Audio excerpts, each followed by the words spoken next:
buenas tardes a toda la audiencia de Todos los Fuegos por AM740 Radio Rebelde. Bueno, acá un problema técnico de último momento, pero de fácil solución, así que ya estamos en el aire, lo estamos viendo y saludando ahí a Javi Rodríguez. ¿Qué tal, Javi? ¿Cómo estás, Daniel? Buenas tardes para vos, para Dayana y para todos los oyentes y las oyentes. Bueno, acá estamos. Dayana, ¿cómo va? ¿Cómo? Hola, Daniel, ¿cómo va? ¿Cómo van todos ahí del otro lado? Muy bien, muy bien. Ya nos hemos saludado, pero nos saludamos al aire nuevamente y le mandamos un saludo colectivo a Mauro Fontella, que debe estar jugando frente al grupo de alumnos. Bien, hoy tenemos un programa estándar pero jugoso, porque acá, como dijo Mafalda, este país cualquier cosa menos aburrido, siempre pasa algo. Bien, el editorial, pavada de novedad tendremos en el editorial, miren lo que dice. La mesa chica del poder económico y la alianza con la OTAN. Cambió el eje del poder económico, cambió parcialmente, ¿no? Y nos aliamos con la OTAN. Dos cosas menores, sin importancia. ¿Y en qué términos, no? Bueno, escuché el breve discurso de Milei en Rosario. Y claro, ¿qué va a decir? Si mintió todo el tiempo haciéndose el patriota. Hablando de la libertad cuando está haciendo la entrega de la soberanía. Insisto, la libertad para los patriotas de Mayo y de toda la guerra de la independencia era justamente esa, la independencia, era la libertad de la corona española. Y lo que hace nos ata a la corona de la OTAN y de Estados Unidos. Bien, vamos a explicar un poquito eso. Entonces leemos de nuevo el título: La mesa chica del poder económico y la alianza con la OTAN. Economistas amigos nos dicen que el centro de gravedad de la política económica se ha corrido del equilibrio entre el sector agroindustrial exportador, en el que uno de sus referentes, Gustavo Idígoras, de la Cámara de la Industria Aceitera y Centro de Exportadores de Cereales, Ciara SEC, y referente del Consejo Agroindustrial Argentino, en abril le declaró la guerra al gobierno. Es un sector. Y el sector extractivista petrolero minero, tanto extranjero como nacional, entre las que se cuentan estas empresas: Tecpetrol de Techín, Pan America Energy de la familia Bulgeroni y la Compañía General de Combustibles de Eurnequian. Pollo de este es el presidente, ¿no? Y entonces de ese equilibrio entre estas dos pasó a la preponderancia de este último sector. Los economistas amigos dicen que lo que cortan el bacalao ahora son estos, que han corrido de la mesa chica, como lo ilustraba un amigo, dice, que ilustraba esto diciendo que en la mesa chica del rumbo económico ya no se sienta el sector agroindustrial, sino solo los sectores petrolero, minero y financiero. Pero nunca hay que dar por muerto a la burguesía terrateniente, porque tiene 200 años de existencia. Algún día se puede morir, pero no decretemos su muerte antes de que ésta ocurra. El RIGI, el famoso RIGI, es nada más ni nada menos que el instrumento de la nueva hegemonía, hecho a medida de las hidrocarburíferas, exaltada en Rosario por Milei cuando reivindicó un federalismo extractivista y por lo tanto berreta. Claro, pero que queda bien hablar los de Buenos Aires, bueno, se hace el federalista ¿Pero por qué? Porque hay una nueva hegemonía. Ahora la nueva hegemonía es sacar la riqueza de la Patagonia, de Vaca Muerta y del noroeste, y relegar a los que nos dominaron durante 200 años. Así que no te hagas el federalista, Milei, porque te picamos el boleto. Un extractivismo, decíamos, que no le deja un rigui, que no le deja nada al país. Algunas de las ventajas que otorgan los proyectos RIGI son, o sea, todo para ello, no nos queda nada.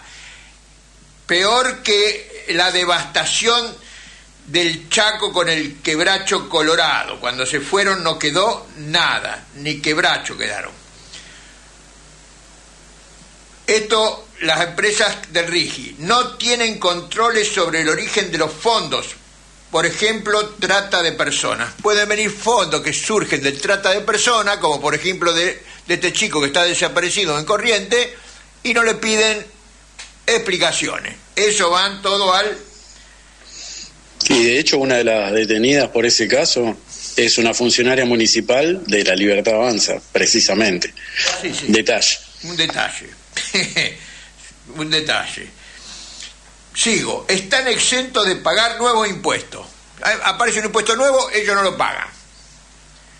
A partir del 4º año no tienen la obligación de ingresar las divisas al país, plazo en el que generalmente comienzan a dar ganancias. Claro, los 3 primeros años que si no dan ganancias, estas inversiones son de mediano plazo, ahí no le dicen nada. Recién, como diciendo, mirá qué bueno que somos. Bueno, no son buenos porque no modifica la realidad.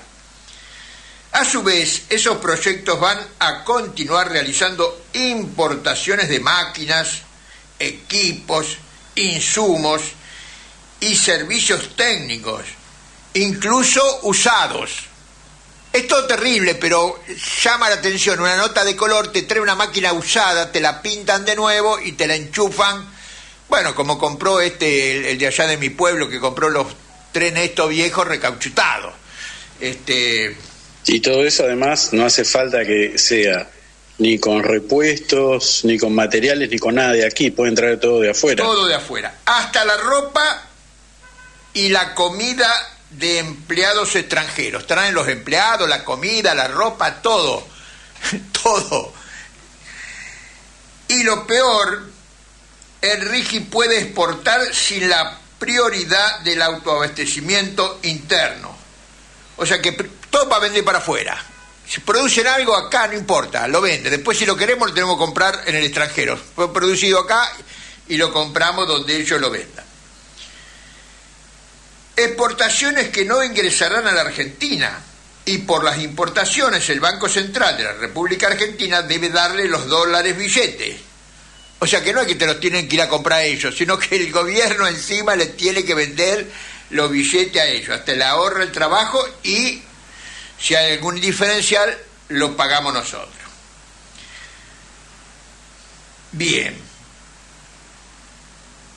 A costa de reservas internacionales o nuevo endeudamiento. Después yo voy a hablar con Horacio. La felicidad del endeudamiento es tremendo. No pueden hacer nada sin endeudarse. Son inútiles entre los inútiles. Piden plata, piden... Claro que después el fondo se las pide. Devuélvanme si yo te la di. Pero ellas se la patinan. Gente, a ver si se avivan. Esto, yo le digo a la gente en la calle, los otros robaban de la caja chica, esto afanan de la caja grande. Entonces, claro, nadie puede creer que se roban 15.000 millones de dólares. En un mes Caputo se afanó 15.000 millones de dólares. Gente, 15.000 millones de dólares en un mes, eso lo vamos a ver ahora con Robelli. Actualmente todas las empresas pagan un 35% de impuesto a las ganancias. Las adheridas al RIGI solo el 25%. En un acto patriótico, lo puse entre comillas, el Senado incorporó que solo están obligadas a realizar un 20% de gastos en proveedores locales. Como gran acto patriótico, el Senado logró, siempre entre comillas, que al menos el 20% de los insumos, de los gastos que hagan, sean a empresas locales, porque el proyecto original, nada, cero. Y de las muchas concesiones, una de las más graves y lesivas de la soberanía es que las empresas adheridas al RIGI, o RIGI, pueden demandar al Estado ante la justicia argentina. Hasta ahí estaría todo bien. Y si el fallo no les es favorable, pueden reclamar ante el CIADI, Centro Internacional de Arreglos de Diferencias Relativas a Inversiones, que esto es un organismo del Banco Mundial, donde siempre perdimos y perderemos porque es de ellos. El gobierno tiene sus amigos. Los compañeros del megáfono nos informan que el Fondo Monetario Internacional se acuerda de sus amigos. Dicen, el plan de estabilización está obteniendo, dicen los yanquis, ¿no? El fondo. El plan de estabilización está obteniendo mejores resultados de los esperados. Ha habido un rápido cambio en las reservas internacionales, una mejora en el equilibrio del Banco Central y una rápida reducción de la inflación. Fue el veredicto del Fondo Monetario Internacional sobre la política de Milei para, a continuación, deshacerse en nuevos elogios. El primer superávit fiscal trimestral en 16 años y una inflación que cae rápidamente. Bueno, nosotros ya sabemos a costa de qué, ¿no?, ha caído la inflación. Esperando que la economía comience a crecer nuevamente en la segunda mitad del año, sigue diciendo el fondo, el gobierno argentino recibió un estímulo de 800 millones de dólares, una nada comparado con lo que pide Caputo.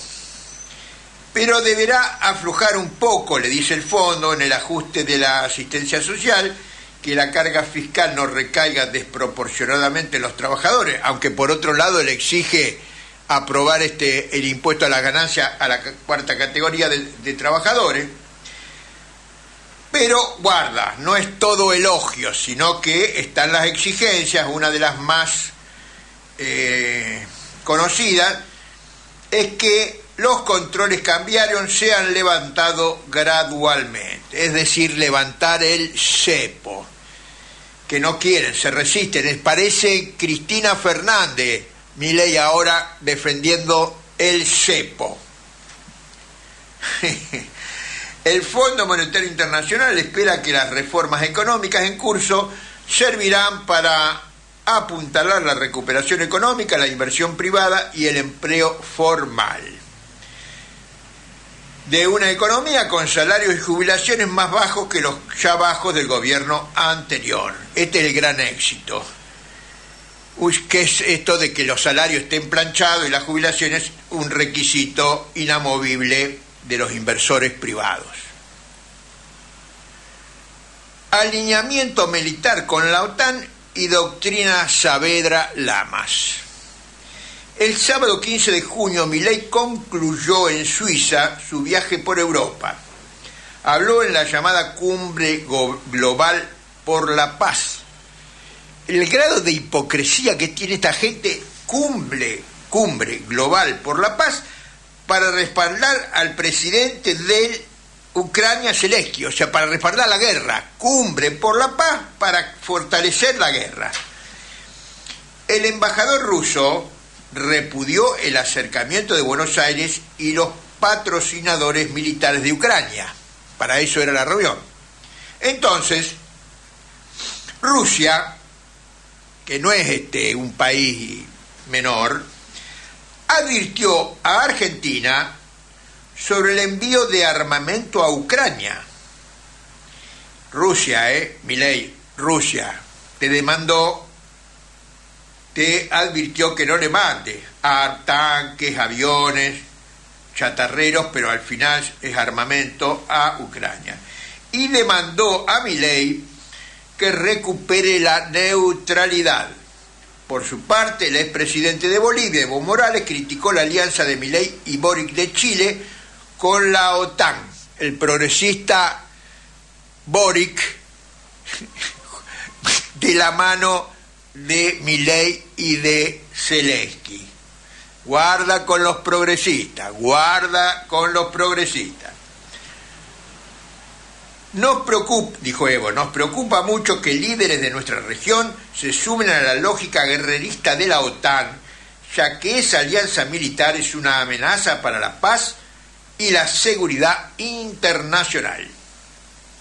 Milei rompe así con la tradicional política de Argentina de neutralidad a partir del tratado antibélico presentado por nuestro canciller y Premio Nobel de la Paz, Carlos Saavedra Lamas, en 1933. No sabía, es bisnieto de Cornelio Saavedra,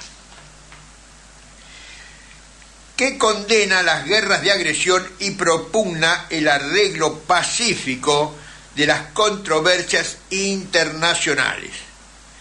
Este tratado está firmado por todos los países de América y 10 de Europa.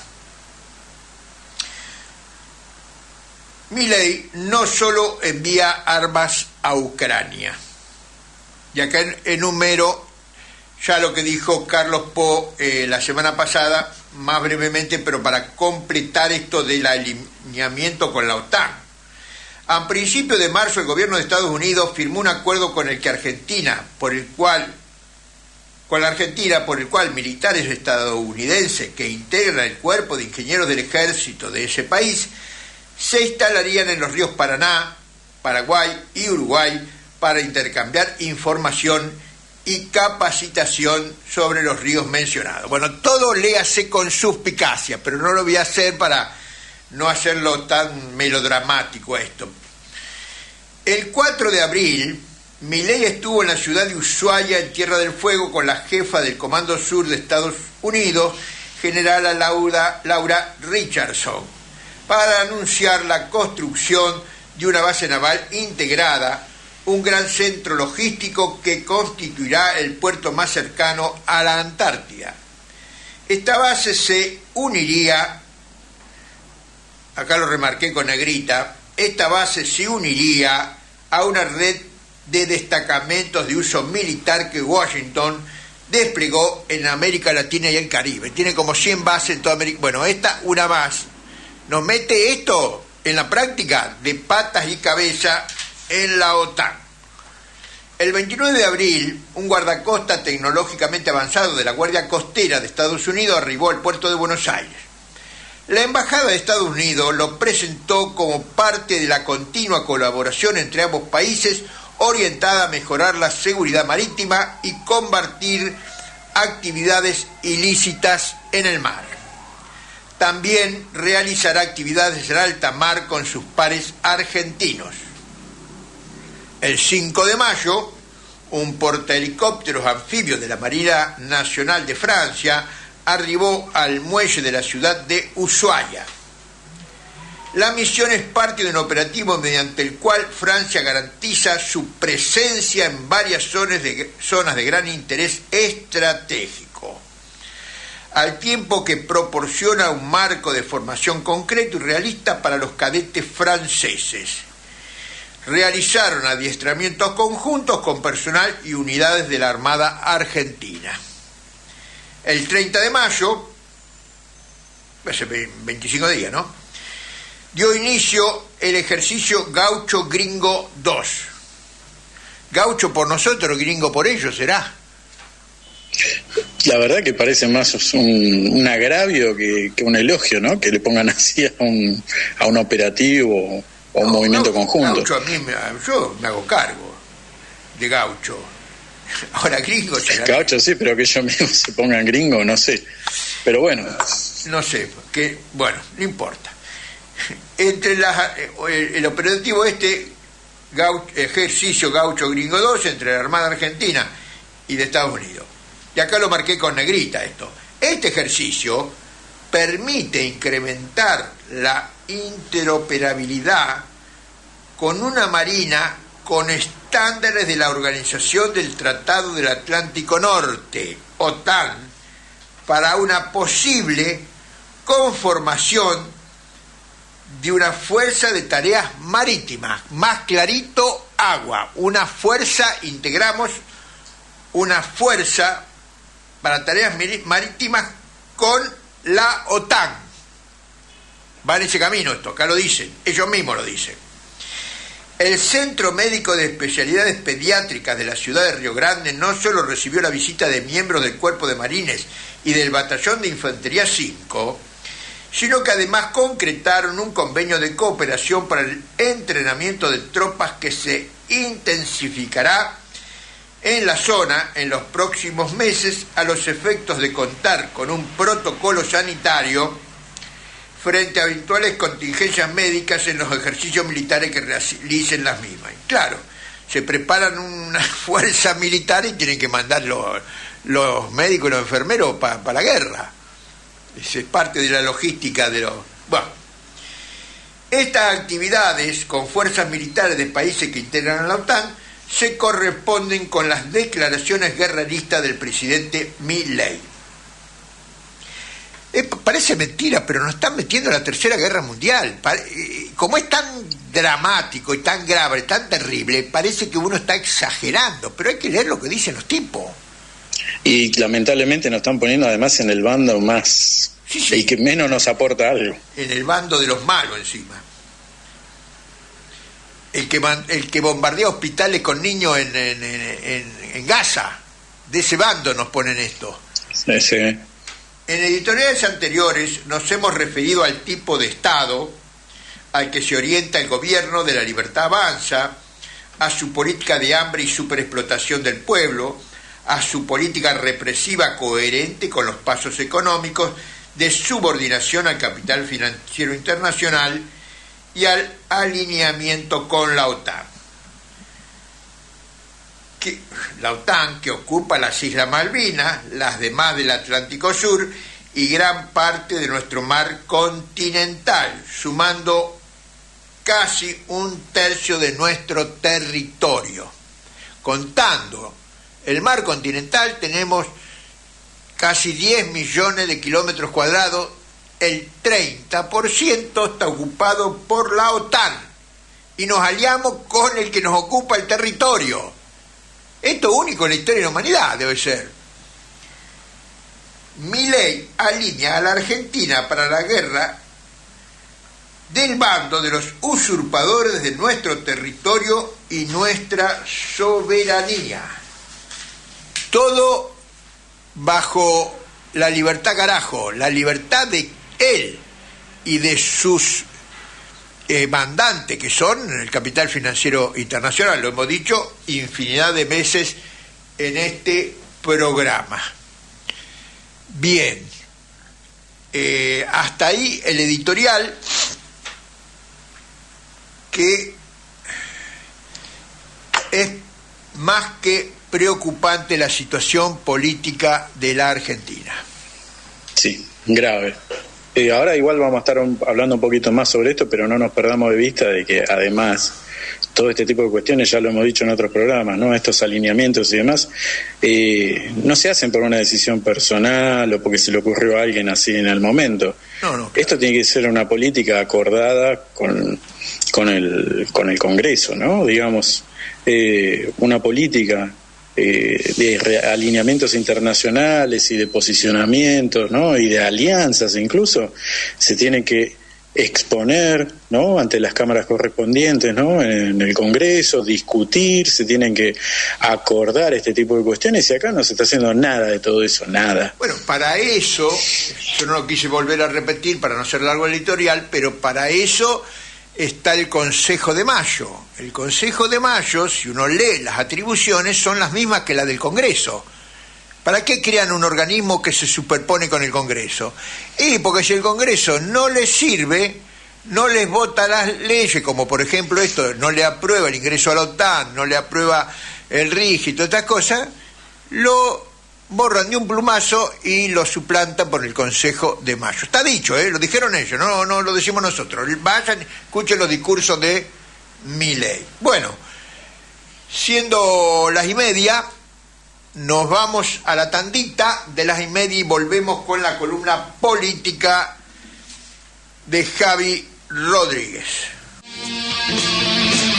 Estamos en el aire nuevamente y como hemos anunciado, ahí estamos viendo a Javi Rodríguez, que hoy, ¿de qué nos vas a hablar, Javi? ¿Cómo estás, Daniel? De nuevo. Bueno, mira, varias cosas. Un poco de lo que charlabas vos y además tratar de entender que todo lo que está pasando aquí inevitablemente se enmarca dentro de todo eso, ¿no? Porque tristemente no estamos ajenos a lo que está sucediendo en el mundo, pero particularmente lo que acontece acá también inevitablemente termina siendo en parte un coletazo de todo lo que está sucediendo en general, ¿no? Porque como ya venimos diciendo hace bastantes programas, hay una crisis de la hegemonía occidental en general, no solo en lo económico, sino también en lo militar, en lo político y claramente en lo cultural. Y en ese sentido, bueno, yo creo que bien se podría poner que desde que inició este conflicto en Ucrania se está dando en los hechos un poco esta dinámica. Por eso lo que está pasando, lo que nos viene pasando como Argentina, no es precisamente el mejor de los movimientos, porque Argentina, que históricamente, tanto incluso en los tiempos de Guerra Fría como después en los tiempos de la globalización y la expansión imperial de Estados Unidos, en general Argentina, si bien ha estado en general subordinada a las dinámicas estadounidenses, ¿no?, en tanto potencia imperial hegemónica, pero más o menos siempre se ha ido pivoteando, como quien dice, de poner un huevo en cada canasta con la idea de más o menos ser lo más pragmático posible y no quedar nunca del todo vinculado a ninguno de los sectores. Y también la cuestión de algo que fue una insignia, ¿no?, propia de la política, la geopolítica argentina, que fue la de tener una neutralidad, podríamos decir, militante en todo lo que acontece a conflictos internacionales de distintos países, donde Argentina en general siempre bancó la neutralidad y la búsqueda de una salida pacífica o cuanto menos consensuada. Eso le ha dado a Argentina también un cierto lugar, ¿no?, de reconocimiento, de coherencia. Bueno, no hace falta que diga mucho todo esto. Y todo esto se podría estar haciendo añicos, ¿no?, estas décadas de trabajo, de Cancillería y demás, por las decisiones unilaterales, impulsivas y absolutamente ideologizadas, y en esa ideologización idealizadas, porque, bueno, nos están llevando a un lugar en el que no solo no nos conviene, no nos interesa y no tenemos ningún tipo de beneficio en lo inmediato ni en el largo plazo. Algo estabas diciendo vos en relación a todo esto y, bueno, lo venimos diciendo en varios programas que venimos charlando sobre el tema. Primero, lo inmediato de acá. Llevamos 6 meses largos ya de gobierno y todavía no hubo una sanción definitiva de ninguna ley, ¿no?, porque básicamente se ha subordinado todo el trabajo legislativo a que salga alguna de estos intentos de mega proyectos de ley del gobierno, que hasta ahora no ha tenido sanción definitiva ninguno, ¿no?, más allá de que todavía está en vigencia el DNU, pero digamos en firme todavía no ha podido resolver nada el gobierno. Ya sabemos lo que pasaron las otras semanas cuando, con el contexto externo, ¿no?, de la represión que hubo hacia quienes estaban manifestando en contra del tratamiento de la ley de bases en la Cámara de Senado. Bueno, después de eso, tristemente nos han puesto en la situación de tener que estar movilizando para la liberación de los compañeros y compañeras que básicamente sufrieron una cacería política, amedrentamientos. Hemos escuchado, lo hemos charlado, ¿no?, ya en programas anteriores, incluso el anterior hemos estado charlando, ¿no?, en las condiciones en las que han sido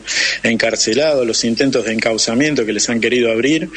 Bueno, todo eso en general se cayó. Ahora quedan solo 5 compañeros y compañeras detenidas, están en Ezeiza. En estos días va a haber una serie de actividades reclamando por su liberación.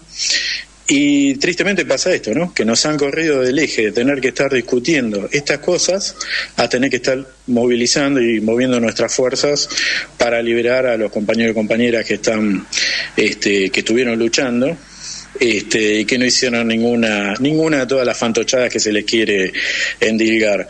Lo concreto aparentemente sería que este próximo jueves, 27 si mal no recuerdo, aparentemente se buscaría el tratamiento de la ley base con las modificaciones que se hicieron en el Senado, en la Cámara de Diputados, y se está tratando de hacer algo que es tan impresentable e incomprensible, pero que por otro lado es lógico para la dinámica de esta gente, que es, ustedes saben cómo es el tratamiento de una ley. Una ley entra a una Cámara, antes de eso pasa por las respectivas comisiones, se discuten, se presentan dictámenes, esos dictámenes después se discuten y una vez que se aprueban en una de las cámaras pasa a la otra Cámara puede aprobar o modificar o ratificar lo que fuere, vuelve por el hecho de hacerse modificaciones a la Cámara inicial y esa Cámara puede aceptar o no, se puede hacer alguna que otra modificación y eventualmente se trata de que salga, que se promulgue, ¿no?, la ley. Acá básicamente lo que se está haciendo es, con todas las modificaciones que se hicieron en el Senado, que son bastantes pero que igual son nada más que retoques, podríamos decir, estéticos, porque no afectan las cuestiones de fondo, ¿no? Esto que el RIGI, por ejemplo, que estábamos hablando, bueno, ni hablar el hecho de las cuestiones de las leyes vinculadas a lo laboral, tema jubilación, bueno, no hace falta que entremos mucho en esto porque ya sabemos que todo eso está ahí, pero en principio lo que están terminando de cocinar Francos y Martín Menem y demás gente de La Libertad Avanza es tratar de hacer que en la Cámara de Diputados se vuelva al dictamen original con el que se aprobó, que se deshagan los cambios propuestos por el Senado. Esto es una cosa indignante, no tiene sentido, no va por ningún lado, no respeta ningún espíritu, entre comillas, vamos a decirlo, democrático, ¿no?, de lo que se supone que son las formas institucionales. Porque hubo acuerdos, negociaciones por los cuales una serie de senadores aprobaron la ley con modificaciones, habrán pedido garantía de que no ocurra lo que estás describiendo vos. Sí, es más, hasta hubo, bueno, vos te recordarás que lo hemos charlado, hasta hubo los dos senadores por Santa Cruz que pidieron que directamente que no se sesione porque ellos no tenían ninguna garantía de que se fuesen a respetar algunas cosas que habían pedido. Bueno, también sabemos, ya lo hemos hablado de acá, por ejemplo, el caso de Lucila Crexel, que abiertamente dejó dicho que iba a dar su apoyo y su voto en toda esta situación, nada más que porque le ofrecieron un cargo diplomático, ¿no? Claro. Bueno, entre otras barbaridades que han sucedido, ¿no?, demostrando que aparte, ¿no?, que se critican tanto a la casta y precisamente el funcionamiento que se tiene es de casta, ¿no?, entre comillas. De casta y con la casta. Exacto. Así que bueno, tanto que se habla de eso y finalmente lo que están haciendo es caer en lo más rancio, lo más despreciable, lo más impresentable de lo que significa la política parlamentaria en términos burgueses. Así que bueno, este jueves veremos qué sucede, veremos si se llega a tratar o no. ¿Por qué todo esto? Porque bueno, vos hablabas hace un ratito el otro día fue el 20 de junio, el acto por el Día de la Bandera, donde estuvo Milei y donde no hubo más de 200 personas, ¿no? Aunque se buscó presentar como que fue una cosa masiva, multitudinaria y demás, pero había 200 personas que, bueno, no sé, se presentaba esto como la gran convocatoria, y donde entre el desvarío que estuvo presentando ahí el presidente, planteó un nuevo llamado al famoso Pacto de Mayo, que ahora tendría lugar en julio. Bueno, ya ni siquiera, aunque sea, cambiarle el nombre, ¿no? Es un despropósito todo esto, donde están apostando a jugar posiblemente el 9 de julio, que se pueda hacer el acto con el paquete de la ley bases aprobado y hacer que firmen el famoso acuerdo Pacto de Mayo con los gobernadores. ¿Qué sé yo? Yo la verdad que por un lado lo veo como algo inviable, pero por otro lado han demostrado hasta ahora igual ser lo suficientemente miserables y sucios el rejunte parlamentario que particularmente ahí en la Cámara de Diputados se puede ver, ¿no? La gente de Piqueto, los libertarios, bueno, mucha gente del radicalismo y varias gente que se ha dado vuelta, incluso de Unión por la Patria, así que lamentablemente todo puede ser posible en esta situación, así que no nos sorprenda que pueda llegar a pasar esto, aunque bueno, lo que se espera seguramente sea, no me sorprendería que allá caigamos en lo mismo, que sea algún nivel de movilización popular afuera del Congreso y que quizás en algún momento pase algo, algún nivel de conflicto, y bueno, y después se termina aprobando esto, en horas de la madrugada, alguna cosa por el estilo. Bien, ahora, ¿por qué estamos con todo esto discutiéndolo? Porque en ese viaje relámpago que hizo el presidente Javier Milei, veamos que él viene de estar en Europa, donde estuvo ahí pavoneándose, haciéndose el referente de las derechas neoliberales, ¿no? Por invitación de Giorgia Meloni de Italia, ¿no? A ese espacio del G7 donde estuvo ahí sentado en una mesa de invitados, básicamente, comiendo picaditos, pero, digamos, no siendo precisamente un referente, ¿no? Porque ahí había estadistas que tienen, digamos, espalda para poder decirlo, ¿no? Haciendo, una vez más, haciendo una declaración a favor de Ucrania, a favor de Israel, y después de eso, Argentina terminó integrándose, esto ya lo hemos mencionado, ¿no?, a ese espacio de supuesto apoyo extraído, digamos, de la OTAN, donde, bueno, Milei está jugando junto con el amigo Petri, ¿no?, ministro de Defensa, a que Argentina se integre. Creo que ya está en eso Colombia, estaba por lo menos, como miembros extra OTAN, para, digamos, colaborar de modo militar, ¿sí? A todo esto yo ya ni quiero pensar lo que podría ser la presencia, algún tipo de presencia argentina, no sé qué tiene el ejército para proponer para estar allá, y aparte esto nos abriría directamente en un conflicto en todos los niveles con Rusia. A todo esto, después de ese encuentro que hubo del G7 y estos posicionamientos, y hablamos la semana pasada que hubo un encuentro en Suiza, supuestamente, donde se quería hablar a nivel internacional entre muchos países, ¿no?, sobre cómo se puede encarar el proceso de paz en Rusia, y precisamente no estuvo Rusia, porque no fue invitada, sí estuvo Zelensky, por ejemplo, o sea que ya muy neutral no es todo esto, y tampoco estuvo invitada China. Esto son cuestiones a tener presentes, ¿no? Se intentó sacar algún tipo de posicionamiento, declaración final por la paz y qué sé yo, pero en general lo que se terminó haciendo es sacando una suerte de documentos donde más o menos se le termina cargando la responsabilidad de todo esto a Rusia. Creo que está más que claro que no va a haber ninguna resolución por el lado de lo pacífico, porque obviamente se terminó haciendo tendencioso hacia una de las partes, sí.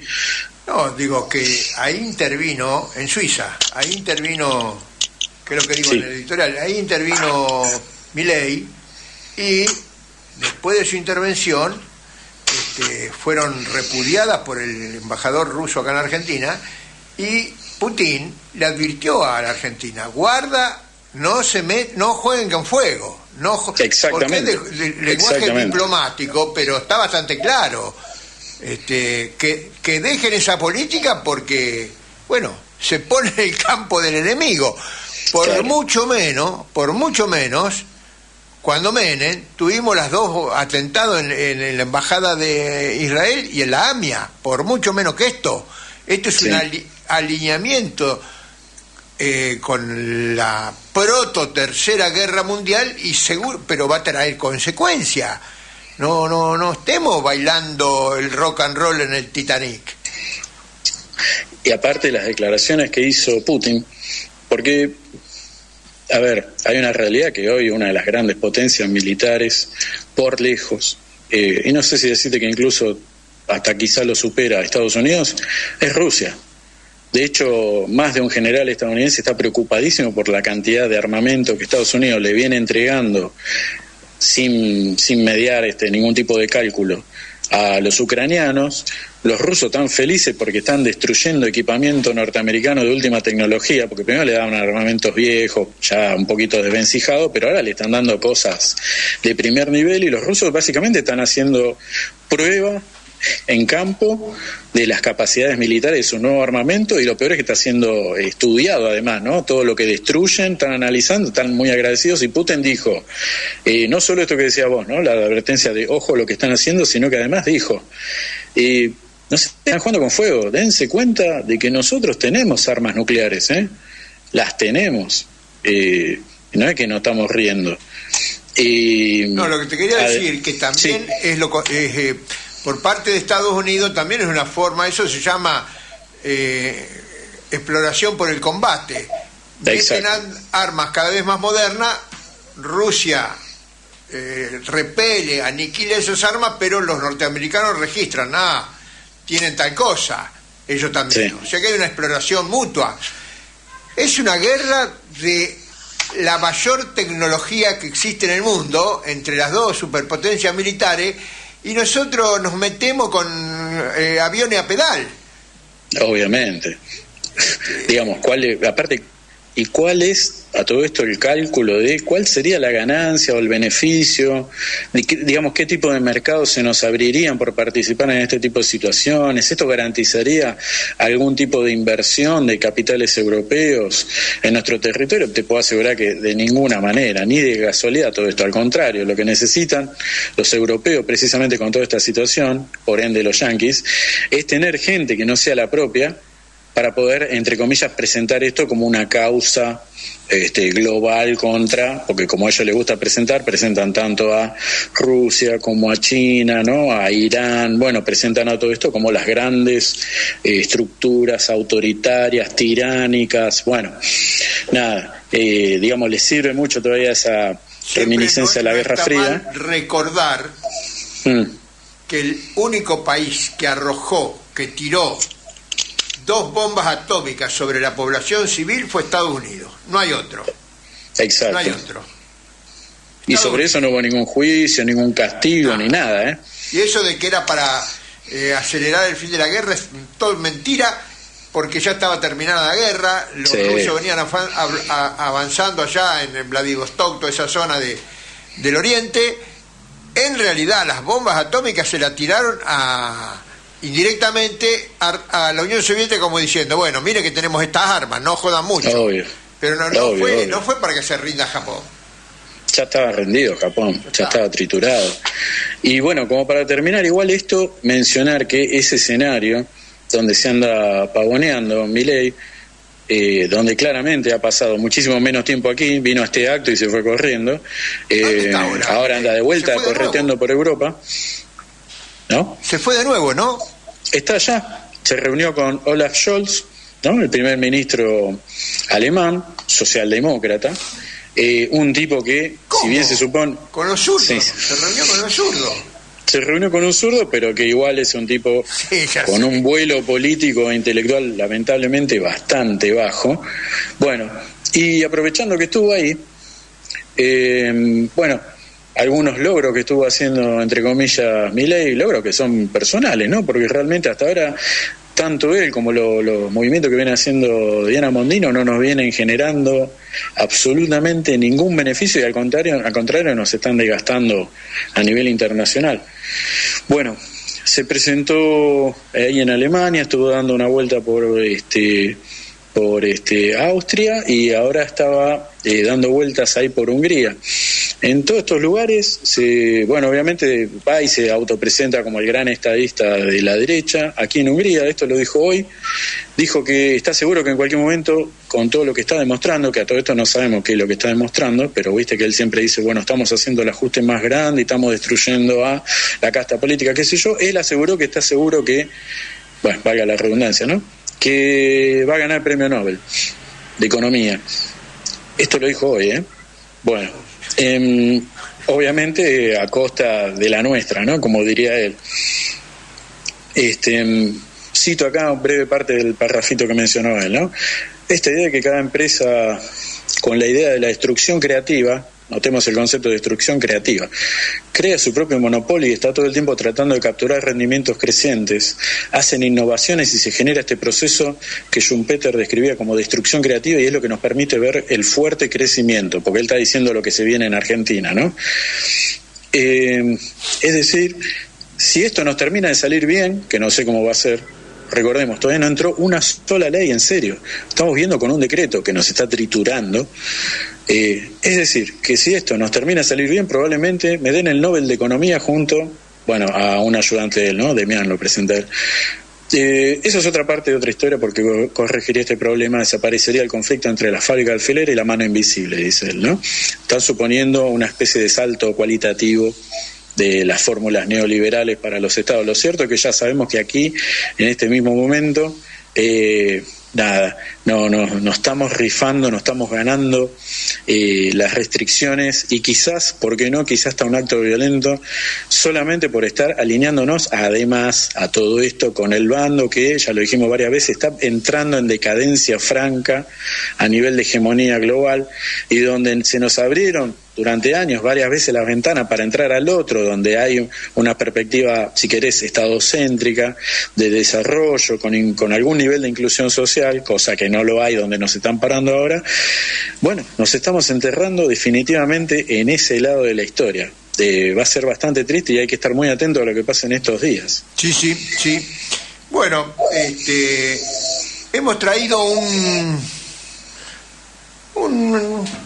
una explicación, digamos, muy rica de una jueza brasilera acerca del origen de las leyes, porque parece que las leyes, más que de las leyes, sí, las leyes, pero en general habla de los derechos, que los derechos caen del cielo, vienen la mano invisible, y da un derecho. Bueno, no es así. Entonces esta jueza brasilera, parece bastante culta, nos trae una explicación que nosotros más o menos conocemos, pero ella lo dice en forma muy completa y muy bellamente. Entonces nos pareció importante, decirlo acá en el programa. Para eso Dayana nos va a leer con su elocuencia. Además la jueza es mujer, Dayana también, así que en la voz de Dayana habla la jueza do Amaral, creo que se llama. ¿Saben de qué se hacen los derechos, mis jóvenes? ¿Sienten su olor? Los derechos son hechos de sudor, de sangre, de carne humana podrida en los campos de batalla, quemada en hogueras. Cuando abro la Constitución, además de los signos de los enunciados vertidos en lenguaje jurídico, siento olor a sangre vieja. Veo cabezas rodando de guillotinas, jóvenes mutilados, mujeres ardiendo en las llamas de las hogueras. Oigo el grito enloquecido de los empalados. Me encontré con niños hambrientos, enriquecidos por inviernos rigurosos, fallecidos a las puertas de las fábricas con los estómagos vacíos. Sofoco en las chimeneas de los campos de concentración, expulsando cenizas humanas. Veo africanos convulsionando en las bodegas de los barcos negreros. Oigo el gemido de las mujeres indígenas violadas. Los derechos están hechos de fluidos vital, para hacer el derecho más elemental, la libertad. Pasaron siglos y miles de vidas fueron tragadas, fueron molidas en la máquina de hacerse derechos, la revolución. ¿Tú creías que los derechos fueron hechos por los funcionarios que tienen asiento en los parlamentos y tribunales? ¡Qué engaño! El derecho se hace con la carne de la gente. Cuando se deroga un derecho se pierden miles de vidas. Los gobernantes que usurpan derechos como buitres se alimentan de los restos mortales de todos aquellos que murieron para convertirse en derechos. Cuando se concreta un derecho, mis jóvenes, se eterniza esas miles de vidas. Cuando concretamos derechos, damos un sentido a la tragedia humana y a nuestra propia existencia. El derecho y el arte son las únicas evidencias de que la odisea terrenal ha tenido algún significado. ¿Cómo se llama la doctora, la jueza? Este es un escrito de la juez federal Raquel Domínguez do Amaral. Do Amaral, Raquel Domínguez. Bueno, felicitaciones para la jueza brasilera, porque nosotros conmemoramos el 1 de mayo, los mártires de Chicago, pero no están solo, hay centenares y centenares de mártires de Chicago todos los años a lo largo, en todo el mundo. ¿Cuántos Sacco y Vanzetti hay también en todo el mundo y en todos los pueblos? ¿Cuántos barcos negreros que ya no, pero ahora son las maquilas, son los nuevos barcos negreros de los siglos anteriores? Y así podríamos seguir enumerando cuántas matanzas de pueblos originarios han demandado los derechos. Y bueno, y la explotación cotidiana de los trabajadores, porque con este corrimiento a la derecha nos hemos olvidado y hemos dejado de hablar de la explotación del hombre por el hombre. Y eso existe. El capital no sale de una planta, un árbol de capital y saca billete. El capital es trabajo acumulado. Eso está muy bien explicado por Carlos Marx. No han logrado superar la ley del valor de Carlos Marx. Han inventado una ley subjetiva sobre el valor que no la entiende nadie, porque ahí tiene curva, se cruza acá. Yo he estudiado eso, bueno, un desastre. Entonces, nuevamente decimos que la jueza do Amaral nos ha iluminado con su saber y con su poesía. Nos vamos a la tanda, ¿no es cierto, Day? Sí, antes de irnos a la tanda, recordemos que nos pueden escribir al 11 26 90 8496. Oh, nos olvidamos de no te di la palabra para darte... No hay problema, y también pueden seguirnos en todas nuestras redes sociales. En Instagram nos buscan como @todoslosfuegosradio, en YouTube también como @todoslosfuegosradio, y en X o Twitter como @f_fuegos. Muy bien. No debe ser batidor. Escuchamos este tangazo que tiene un final espectacular. Horacio Robelli, ¿nos está escuchando? Te escucho perfectamente, pero para mí es una milonga. Bueno, la no, yo... mil veces, pero no es el título... Bueno, milonga, no importa. Ah. Pero decime, ¿y el título es? El guapo de la Barrabal, ¿cómo se llama el título? ¿Tenés ahí a mano, Day? Sangre Maleva de Alfredo de Angelis. Sangre Maleva de Alfredo de Angelis. Sí, Alfredo de Angelis, sí. Pero una gran orquesta a la época. Claro, yo no lo habré escuchado, pero no me acordaba. Lo estaba el otro día, porque buscando, me sorprendió, porque esa cultura de lo que canta esta milonga impregnó a todo el pueblo argentino. Ahí lo estoy viendo a Silvia, uruguayo, a gran parte del pueblo, pero no hay que confundir esto con machismo. Esto es una cultura, como dice al final, el hombre para ser hombre, o ponerle la mujer para ser mujer, antes no puede ser batidor. Eso es una cultura que estaba establecida como cultura popular, y eso se expresó tremendamente en la lucha revolucionaria, porque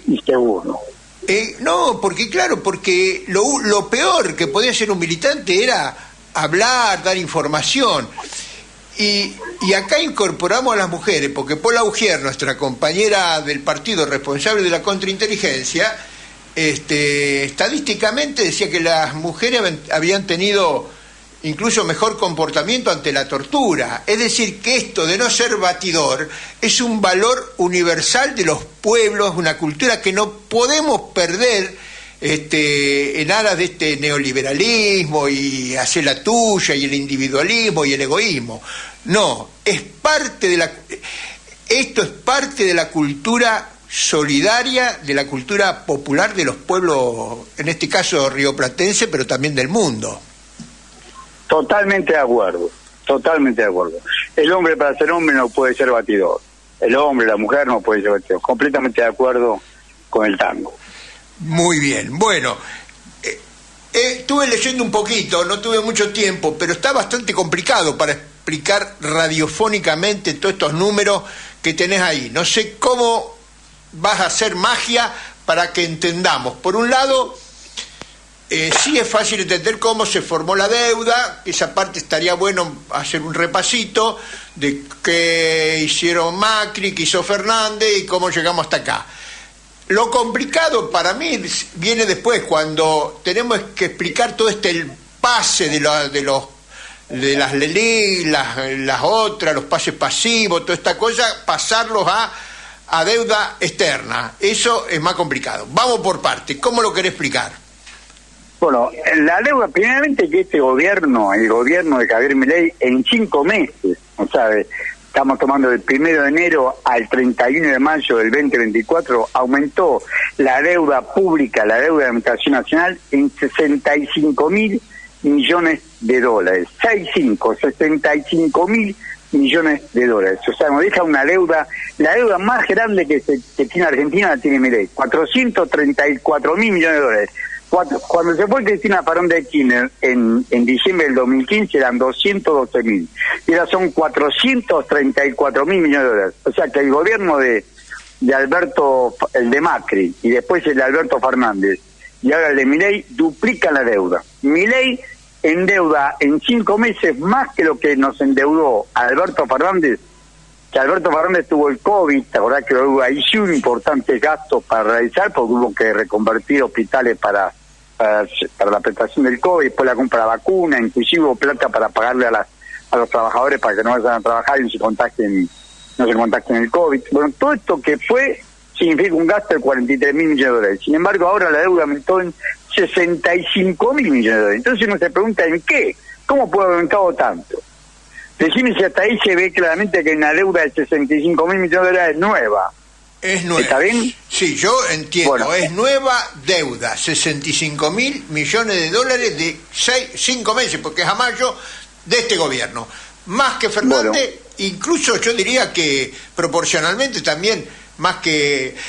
son 20.000 millones de dólares más que lo que tomó Macri con el fondo. 100.000. Macri nos endeudó por 100.000 millones de dólares. 97.600. 100.000. Sí, proporcionalmente más que Macri en 4 años se endeudó por 100.000 millones de dólares y en 5 meses en 65.000 millones de dólares. 5 veces más. Tremendo. Entonces, proporcionalmente mucho más. Ahora, ¿por qué se genera esta deuda? Acá hay 3 conceptos, yo pido medio pesado, pero el primer concepto fue que el gobierno anterior se fue Massa, que era el superministro, pero dejó un déficit fiscal de más del 5% del PBI. Según dice la Secretaría de Hacienda de la Nación actual, hace los cálculos de la cuenta de Massa, le dejó un déficit de 5,17% del PBI. 5% del PBI. Déficit de presupuestario. Claro, un déficit presupuestario. Dejó cuentas sin pagar.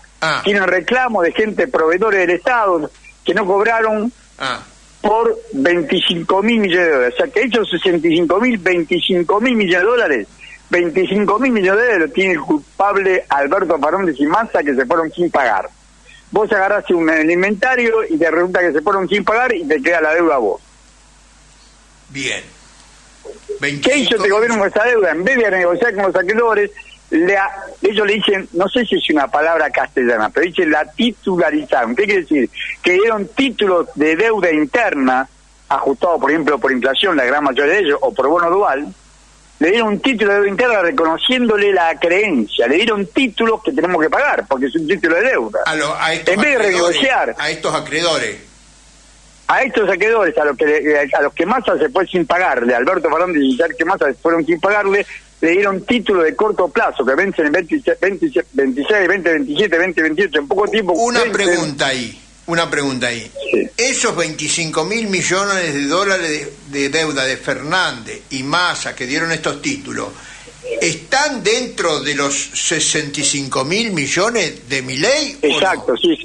Por eso, esos 65.000, ¿cómo se conforma? 25.000 lo dejó Massa y Alberto Fernández. 25.000. O sea que no son todos de Milei, son 25.000 de esos son de Alberto Fernández y Massa. Bien. Claro, pero el error de este gobierno fue que lo aceptó y lo institucionalizó. O sea, vos le das un título. O sea, vos al darle un título te reconociendo que la deuda... No se puso a verificar si esa deuda es cierta o no. Vos lo primero cuando tenés una deuda es auditarla. ¿Qué se hizo con esa plata? Claro. No sabemos qué se hizo con esa plata. Entonces, yo soy acreedor, acá tengo el certificado que me dice que soy acreedor. ¿Y por qué es esto? Puede ser un certificado de obra, puede ser haber provisto de alguna mercadería, algo que no le pagaste, se fue y que no le pagaste. Viene el nuevo gobierno y te da un título sin decir ni nada, dice, bueno, te doy un título público y así te vas a cobrar. Un título público en 2 o 3 años lo cobras. Los tipos lo aceptaron. ¿Cómo aceptan una deuda que no está justificada? Bueno, por eso, el primer error es que el gobierno tendría que haber auditado la deuda, no hizo nada. Asumió el gobierno y no auditó nada y aceptó la deuda de 25.000 millones de dólares, equivalente a 20... Para mí, ¿sabe lo que demuestra? Porque nunca se audita nada. Es que están todos prendidos en la misma. Están todos en la misma. Hay una continuación, Macri, seguro. Fernández, Massa, Milei que venía, no vino a hacer nada nuevo, vino a hacer lo mismo que hacían los anteriores. Acepta una deuda donde él está metido hasta el cogote. Exacto, yo opino lo mismo, pero veámoslo objetivamente. Primero 25.000 millones de dólares de deuda que había dejado la gestión anterior y que como yo dije, la titularizaron, o sea, le dieron título de deuda por esa plata. Bien. Una. Segundo, vos tenías un negocio de los bancos que era deuda pública, deuda que tenemos que pagar vos, yo y todos los que nos están oyendo. Era un negocio de los bancos, que eran las LELIQ que no servían para nada, no se usaban para nada. Eran letras de liquidez del Banco Central por 33.000 millones de dólares. 33.000 millones de dólares en total. Y aceptó el gobierno que hizo. Dice, no le comprés más LELIQ. Ahora yo te voy a pagar una tasa más alta, pero pasásela al Tesoro de la Nación. O sea que pasaron la deuda que era del Banco Central, que era un negocio de los bancos, porque los bancos no prestaban y ganaban plata por eso. El Banco Credicop, el 80%, los depósitos que capta el Banco Credicop, el 80%, o sea, tienen muchas sucursales para captar depósitos y se lo prestaba al Banco Central. No se lo prestaba a nadie, solamente el 20% en crédito, el resto se lo daba al Banco Central. Ese negocio brillante que hicieron mucha plata, hoy es deuda externa nuestra, deuda pública. Agarraron y se lo pasó. Eso es lo que me cuesta trabajo emprender. ¿Cómo? Porque pasó? Agarraron, en vez de renovar, le dijeron al banco que no compré más LELIQ. Yo ahora comprame título del Tesoro, comprame título BONCER. Se llama bonos ajustados por inflación, por el coeficiente de estabilización de referencia que es la inflación. Entonces agarraron los bonos, entonces juntaron, en vez de ganar intereses que le pagan al Banco Central, van directamente a ganar la inflación. Acordate que agarraron la inflación del 25,5% de diciembre, 20,3% de enero, 13,2% de febrero. Los títulos estos pagan esos intereses. Exactamente. Pagaron esos intereses porque el BONCER se hace con el índice de precio al consumidor del INDEC con 45 días de atraso. O sea que si vos lo compraste en enero, agarraste la inflación de diciembre. Ahora, voy al almacén, para entender. Están las LELIQ y todos los otros, pero digamos LELIQ. ¿Qué tengo? ¿Un papel yo que dice un certificado? Sí, es una letra, es un papel, una letra membretada. ¿Cómo se cambió prácticamente? ¿Cómo digo? Bueno, tomá la LELIQ, dame el BONCER. ¿Cómo fue eso? Le insisto, bueno, vos comprás el título del Tesoro. Yo Banco Central le hago la plata tuya, se la transfiero al Tesoro y el Tesoro te da a vos tal título. Te da, por ejemplo, BONCER o bono global. O sea que los bancos se lo transfirieron al Tesoro. El Banco Central se lo transfirió al Tesoro y el Tesoro te dio, en vez de darte la LELIQ, el Banco Central, el Tesoro te dio uno de estos títulos. Por ejemplo, el BONCER que estamos hablando ahora, te dio este título. Bueno, si yo entendí, espero que la audiencia también haya entendido. Le sacó la deuda al Banco Central, que era un negocio de los bancos, ganaron fortuna ellos y nos pasa deuda a todos nosotros, por eso alguna vez hay que pagarlo. En vez de investigar por qué se hizo la LELIQ, por supuesto que son cómplices. El gobierno anterior le crea esta deuda de 25.000 millones de déficit fiscal y estos 33.000 millones de déficit cuasi fiscal o déficit del Banco Central, que es la deuda del Banco Central, y se la pasó al Tesoro. Sumar las dos deudas y a eso sumarle los intereses que este gobierno pagó, porque estamos diciendo que se ajustan por inflación, son 7.000 millones de dólares más. Ellos suman los 65.000 millones de dólares, los 25.000 de déficit fiscal, los 33.000 de la LELIQ, más los 7.000 de los intereses que pagaron hasta mayo estos títulos. Lo pagamos todos nosotros. Decime que hasta ahí se entiende. Yo entendí. No sé quién más está escuchando acá. Dayana está ocupada, así que no le podemos preguntar. Y Silvia está preparando su intervención después. Pero bueno, yo entendí. Bueno, son 65.000 millones de dólares. Ahora, ¿qué pasa? Vos fíjate lo siguiente, hicieron un brutal ajuste sobre las jubilaciones. Pararon toda la obra pública. No le dieron transferencias a las provincias, pero no es que no le dieron transferencias para educación, para salud, para alimento. Acordate que este gobierno no se jacta no haber comprado un alimento. El alimento que no distribuyeron era el que había comprado la anterior gestión, la de Victoria Tolosa Paz. Se había comprado 7 millones de toneladas de alimentos y ellos repartieron 1 millón y 6 millones recibieron para que no lo hagan lo que dicen ellos que eran los que mercancíaban esto, y lo hacen ellos a través de estas fundaciones oscuras, como es el caso de esta Organización de Estados Iberoamericanos, que es una ONG, o lo hacen a través de este CONIN, que es un loco, que es un ultracatólico, ultramontano, un fanático religioso. Lo hacen a través, en vez de hacerlo a través de los comedores barriales, escolares, parroquiales, lo hicieron a través de ellos, y repartieron lento y mal. Bueno, no compraron nada. Y vos, sin embargo, semejante ajuste no llega a ser ni siquiera la mitad de los 7.000 millones de dólares que le pagaron de intereses a los bonistas. O sea, que haberle convertido la deuda, haberle dado por los 25.000 millones de dólares de título de deuda a los que le debían plata al Estado y Massa no le pagó, y haber convertido la LELIC, 33.000 millones de dólares en títulos públicos del Estado Nacional, de la Administración Nacional, significaron intereses por 7.000 millones de dólares. Esos 7.000 millones de dólares es más del doble que el brutal ajuste que hicieron hasta ahora. Todo el ajuste que se hizo fue al divino botón, porque lo único que benefició es al capital especulativo que recibe estos 7.000 millones de dólares de interés. O sea que solo de intereses, yo recalco porque nos tiene que quedar en la cabeza, solo de intereses de esta transferencia del ELIC a Bonser, a bonos, es el doble que todo el ajuste que nos mató al 80% del pueblo argentino. Exactamente. Esa es la conclusión. O sea, vos fíjate la ganancia del capital financiero. Vos le estás dando, no se investiga la deuda, se le paga intereses, unos sobreintereses, porque la inflación fue altísima y son ajustados por inflación. Ganaron fortuna. Fíjate lo que ganaron, los que compraron títulos ajustados por inflación, la fortuna que ganaron.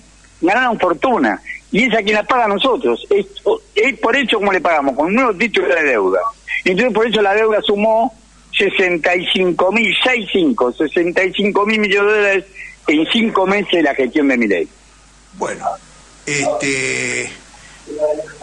y el Fondo Monetario Internacional, ¿qué le dice al gobierno a todo esto? El Fondo Monetario Internacional dice, miren, señores, ustedes tienen que devaluar, porque el campo, le dice el Fondo Monetario Internacional, tiene 40 millones de toneladas de granos para vender. Y no lo vende porque el tipo de cambio es bajo para ellos. Devalúen, le dice el fondo, le dice claramente, ustedes tienen que sacar esto de... Ellos llaman dólar blend, que es el 80% liquidan por dólar oficial y 20% por contado con liqui. Saquen esto de blend, unifiquen el tipo de cambio. Claro, unifiquen el tipo de cambio significa devaluar. Claro. Y ese es el fin de Caputo. ¿Por qué? Porque Caputo a todos estos bonistas que ganaron 7.000 millones de dólares dijo, mirá, trajeron dólares y compraron títulos en pesos y dijeron, mirá, lo vas a poder recuperar esos dólares porque yo voy a hacer crecer el dólar 2-3% mensual, la inflación va a ser mucho mayor, vas a ganar plata. Y ahora no está tan asegurado que van a ganar plata. ¿Por qué? Porque si hay una devaluación, ellos van a tener que comprar los dólares más caros, en vez de comprarlo a 1.100 pesos. Claro, los títulos están en pesos y se tienen que pasar a dólares. Ellos trajeron dólares y compraron otros títulos en pesos. Ganaron fortuna. Pero ahora se tienen que volver en dólares. Esa es la pelea entre Caputo y Sturzenegger. Sturzenegger representa al Fondo Monetario Internacional y quiere devaluar. Y quiere levantar el cepo cambiario. Va a volar todo por el aire. Va a aumentar los precios de la comida, todo. Como pasó cada vez que se devalúa. Va a aumentar todo porque devalúa. Pero le dice Caputo, si Caputo no hace esto, la economía colapsa porque no puede pagar los vencimientos de los títulos en deuda en dólares. Tiene de acá a fin de año tiene 9.000 millones de dólares para pagar. Va a refinanciar muchos de esos títulos. Una parte lo tiene el mismo Estado, el quinto sector público, pero lo tiene el ANSES, algún fondo fiduciario, Banco Nación, es cierto. Pero vos tenés 9.000 millones de dólares, él necesita dólares, para pagar necesita dólares. Y los dólares no los consigue. El único que los puede dárselo es el campo. Y el campo para dárselo tiene que devaluar. Y si vos devaluás, le perjudicás a los bonistas que trajo él, que trajeron dólares para convertirse en títulos en pesos, ganar fortuna en pesos, y quieren volverse a dólar con dólar barato. Y si el dólar sube, perdieron plata. Horacio Robelli, extraordinaria explicación, entendí todo, espero que la audiencia también haya entendido esto que es muy complejo, pero con tu explicación nos ha dejado claro, así que te agradecemos, nos comprometemos a traer otro tanguito o milonga. Hay un compañero que ha pedido que ahora no me acuerdo cuál es, ha pedido un tango porque quiere festejar su cumpleaños con un tango que le pasemos nosotros acá en Todos los Fuegos. Ahora, muy bien, muchas gracias Horacio, nos vemos dentro de un rato. Gracias, pará, está cerrado el bar donde lo encontré, está cerrado, que ahí encontramos en la esquina, pero vamos a tener que cambiar de café. Ya te mandé mirá el teléfono que te mandé. Bueno, muchas gracias. Chao, un abrazo. Bien, la verdad que entendí, no sé si alguien más acá entendió, pero muy bien la explicación de Horacio Robelli. Nos vamos a otro tema muy importante, la columna semanal de los amigos de Cuba, que nos trae la situación de la isla, de la revolución y de la dignidad de los pueblos de América Latina. La ultraderecha se dio cita en Buenos Aires en el Hotel Hilton, donde organizaron la conferencia El Renacer de la Libertad en Argentina y el Mundo. Organizado esto por el Instituto Cato y la Fundación Libertad y Progreso, dos ONGs funcionales al Departamento de Estado norteamericano. Allí estuvieron presentes personalmente o en forma virtual los que hoy constituyen este nuevo capitalismo imperialista, el de los fondos de inversión que tomaron a Washington como su espada político-militar. La exposición de Elon Musk fue clara de lo que esperan de esta nueva era para el mundo y para América Latina en particular: profundizar la división norte-sur, reservándonos a los sureños el rol de proveedores de recursos naturales y sumidos totalmente en la miseria, ya que si consumimos, le quitamos los insumos a ese norte global. El proyecto es claro: eliminar el Estado, balcanizar los países entregando sus partes a los grupos de inversión, bajar al mínimo de subsistencia los salarios y terminar con toda oposición política. Oposición que en nuestra América se transforma en una resistencia antiimperialista. Elon Musk fue explícito en eso. Hay que apoyar al presidente Milei. Todo lo demás falló. Por eso, no fue de extrañar que en este foro estuviera muy presente la planificación de ataques a quienes hoy nos muestran que otro mundo mejor a este de explotación y miseria que nos ofrecen, y en especial en lo que ellos consideran su patio trasero, es posible y lo demuestran a diario. La canciller argentina, Diana Mondino, fue protagonista del panel América Latina y los Derechos Humanos. Lo compartió con contrarrevolucionarios de Cuba, Venezuela y Nicaragua, como María Corina Machado, una frustrada candidata golpista en Venezuela, Félix Madariaga, el terrorista ex candidato presidencial de la oposición en Nicaragua, y la que se constituyó en la estrella del día, la cubana anticastrista y directora ejecutiva de la Fundación para la Democracia Panamericana, obviamente con sede en Miami, Rosa María Payá, la que con el eufemismo del cambio de régimen en Cuba apoya y promueve todas las acciones de terrorismo económico y político contra la revolución cubana. En el caso de Venezuela, Payá afirmó que para las elecciones del próximo 28 de junio preparan una estrategia de descrédito ante el triunfo del chavismo en las urnas, un triunfo que todos descuentan, e incluso la derecha republicana estadounidense, que además tiene especial participación apoyando directa o indirectamente a la oposición. También escuchamos confesiones de parte, que aunque no nos sorprenden, nos muestran que cuando hablamos de una guerra contra Cuba, lo hacemos con fundamento.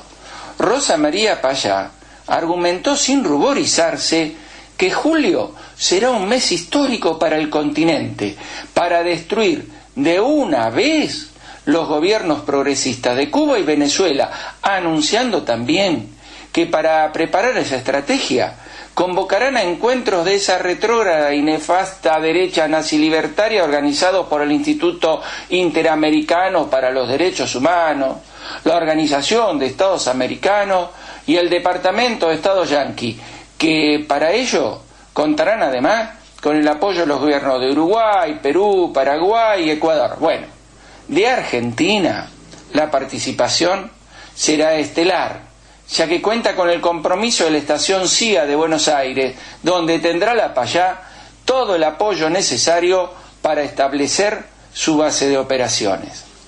Ya hemos visto cómo el gobierno estadounidense está utilizando todos sus recursos para atacar y profundizar la crisis en Cuba, limitando las posibilidades de acceso a los alimentos y al combustible principalmente, y promoviendo desde el exterior, con la aplicación de Internet que cotiza el dólar blue, el toque.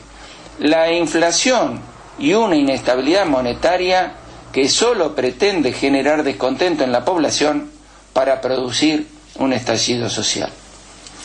Esto lo explicó muy claramente Lapallá, exponiendo cómo desde el Departamento de Estado y las instituciones gubernamentales estadounidenses se esfuerzan para impedir que se mejore la situación electroenergética en la isla, afirmando que cuentan con información considerada muy sensible sobre el sistema de distribución y generación de electricidad y del financiero, para golpearlos así y generar un gran daño en ambos mercados. ¿Qué les parece?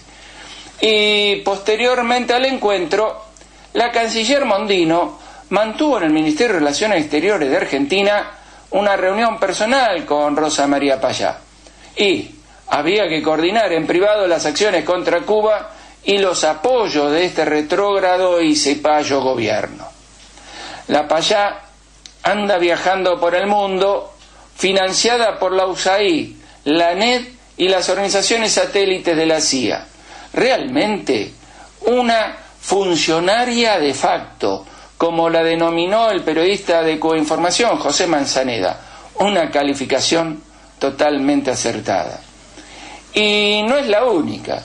Desde el mismo medio solidario con la Revolución Cubana del País Vasco, se denunció como también el terrorista Orlando Gutiérrez Boronat, que controla las ONG gusanas de la estructura que mantiene la CIA en Miami, el Instituto Interamericano para los Derechos Humanos y el Directorio Democrático Cubano, está recorriendo Europa con el fin de buscar apoyo de los gobiernos de derecha y grupos neofascistas para el caso de que se produzca una supuesta transición del gobierno en Cuba.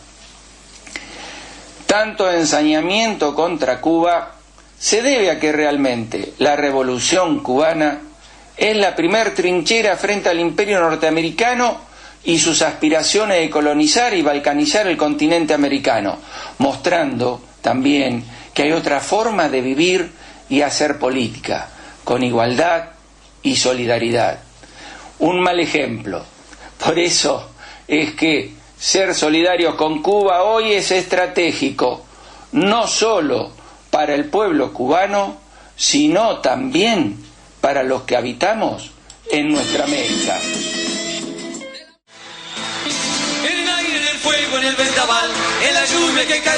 Bueno, estamos con la última media hora de A Todos los Fuegos por AM740 Radio Rebelde y nuestra compañera y amiga Silvia Visconti, que hoy nos trae ¿de qué nos va? No, yo sé, pero vamos a darle un poco de suspenso. ¿De qué nos va a hablar hoy, Silvia? Buenas tardes, Daniel, buenas tardes a toda la audiencia. Bueno, ¿te acordás, Daniel, que hace ya unos cuantos programas atrás hablamos un poco del boom de la literatura latinoamericana? Y hoy vamos a charlar sobre uno de los pilares de ese boom, sobre Gabriel García Márquez, el colombiano amante del vallenato, nacido en el pueblo de Aracataca, ahí en Colombia. ¿Qué es el vallenato? Es una música. Medio me suena. El vallenato es la música típica de Colombia, para bailar. Sería como la cumbia, como la salsa. Sí, es parecido. Es muy, muy alegre, con mucho ritmo, el vallenato. Bueno, Gabo, así le decían sus amigos, tuvo una infancia que es muy particular, pues cuando tenía 5 años, sus padres se fueron, emigraron del lugar y colocaron allí una farmacia en un pueblo nuevo y lo dejaron a él con sus abuelos maternos y sus tías, que fueron quienes lo criaron. El abuelo era el coronel Nicolás Márquez, veterano de la Guerra de los 1000 Días, una guerra entre liberales y conservadores que se dio por fines del siglo XIX. y principios del 20, porque duró desde 1899 hasta 1902. ¿El coronel Aureliano Buendía era su abuelo? Algunos de los personajes están inspirados, sí, en toda su familia. En su abuelo está inspirado, sí, en alguno de los aurelianos. Y bueno, este abuelo le contaba infinidad de historias de su juventud y de las guerras civiles del siglo XIX, pero también lo llevaba al circo, al cine, y fue de alguna manera el anclaje que él tuvo con la historia y con la realidad. Porque su abuela, que se llamaba Tranquilina Iguarán, le contaba también historias, pero estas eran fábulas y leyendas familiares, porque esta mujer organizaba la vida de los miembros de toda la casa de acuerdo con los mensajes que recibía ella en sueños. Ella fue la fuente de la otra visión, la visión mágica de los escritos de García Márquez. Cuando su abuelo murió, él todavía era un niño, pero se tuvo que ir a vivir de nuevo con sus padres, y entonces, bueno, se mudó a Barranquilla, donde fue al Colegio San José de Barranquilla. En 1940, él consiguió una beca e ingresó al Liceo Nacional de Zipaquirá, que era un internado en realidad, y no tuvo una buena experiencia porque dice que allí pasaba muchísimo frío, y ese frío lo ponía melancólico y triste, y estaba siempre con una especie de saco de lana en donde en las mangas metía las manos porque se congelaba, tenía mucho frío. En esa etapa, digamos que tuvo como otra experiencia, que era recorrer el río Magdalena por lo menos 2 veces al año para ir desde ese colegio a la casa de sus padres. Entonces eso también después va a ser incorporado algunas de esos viajes en los distintos libros que escribió García Márquez. Bueno, en realidad de estos recuerdos que él tiene, infantiles y recuerdos de juventud, y que marcan toda su literatura, porque como él decía en uno de sus últimos libros, en sus memorias en realidad, que se llaman Vivir para contarla, él decía que la vida no es la que uno vivió, sino la que uno recuerda, y cómo la recuerda para contarla. En 1947 sus padres lo empiezan a presionar para que vaya a Bogotá a estudiar Derecho en la Universidad Nacional, y él accede, pero cuando llega a Bogotá la ciudad lo impresiona como una ciudad gris y fría, en donde la gente se vestía de negro, y esa ciudad de gente introvertida y silenciosa, que así la describía él, le resultó como extraña. Él se sentía allí como un extranjero, ajeno, porque Bogotá era todo lo contrario al Caribe. Mientras estaba allí, el 9 de abril de 1948, fue asesinado el líder de la oposición, José Elisier Gaitán, y como consecuencia se va a producir una revuelta en la ciudad de Bogotá que se conoce como el Bogotazo, y en la que participó García Márquez. Poco después se trasladó a otra ciudad y abandonó sus estudios universitarios, que no le interesaba para nada la abogacía, e inició su actividad periodística como columnista de un diario que recién se había fundado, que se llamaba El Universal. Y en los años 40, Gabriel García Márquez se vinculó a una asociación de amigos de la literatura, así se llamó el grupo de Barranquillas, y él viajaba de Cartagena hasta Barranquilla cada vez que podía para participar de las reuniones de este grupo, que era un grupo bastante particular, donde él tuvo sus mejores amigos, que leía, discutían sobre literatura, y bueno, en ese periodo él leyó todos los grandes escritores rusos, ingleses y norteamericanos, también perfeccionó su estilo como periodista. Y sobre todo, en esta etapa, y en compañía de estos amigos, vivió una etapa de total desenfreno. Esos fueron los tiempos de la cueva, un bar que se convirtió en un sitio mitológico en el que se reunían los miembros de este grupo a hacer locuras, porque ahí todo era posible. Hasta jugaban a darse piñazo, por ejemplo, para que te des una idea de lo que eran esas reuniones. En esos tiempos, él vivía en pensiones de mala muerte. Una de ellas se llamaba el Rascacielos, que era un edificio de 4 pisos, que estaba ubicado en una calle que llamaba la calle del crimen, así que imagínate, y que alojaba también ese edificio a un prostíbulo. Entonces, muchas veces él no tenía el peso 50 que le cobraban para pasar la noche, y entonces le daba al encargado los borradores del libro que estaba escribiendo, La hojarasca, y le decía: quédate con estos mamotretos que valen más que la vida mía. Por la mañana te traigo la plata y me los devolvés. Y así pasaba las noches. A principios de 1950, cuando ya tenía muy adelantada su primera novela, y la había titulado con el nombre de La Casa, acompañó a su madre a la ciudad de Aracataca con el fin de vender la vieja casa en donde se había criado. Su pueblo no era ni siquiera una sombra de lo que había sido, de lo que él había conocido en su niñez, y entonces él decidió cambiarle el título a esta obra que estaba escribiendo y le puso La hojarasca, y cambió el nombre del pueblo, que dejó de ser su pueblo natal, para ser Macondo. Ya en 1954, García Márquez estuvo integrado a la redacción del Espectador y se destacaba como cronista y reportero. En esos años él escribió, por ejemplo, Relatos de un náufrago, que fue muy censurado por el régimen del general Rojas Pinilla. Entonces, Gabriel García Márquez va a viajar, enviado por el Espectador, a Ginebra y luego a Roma como si fuera, digamos, una especie de corresponsal, ¿no? Esto porque al ser censurado por el general estaba en una situación bastante difícil en su propio país. Estuvo 3 años caminando Europa, digamos, porque estuvo primero en Ginebra, después en Roma, después vivió en París, recorrió Polonia, Hungría, la República Democrática Alemana, Checoslovaquia y la Unión Soviética. Fueron años de muchas penurias económicas, porque si bien trabajaba para el Espectador, no siempre llegaba el giro mensual en el momento que tenía que llegar.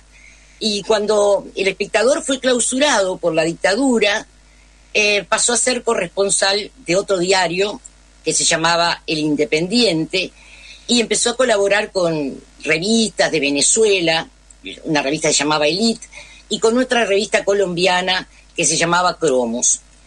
A finales de 1957 fue vinculado a la revista Momento y viajó a Venezuela, donde pudo ser testigo nada menos que de la caída de la dictadura del general Marcos Pérez Jiménez.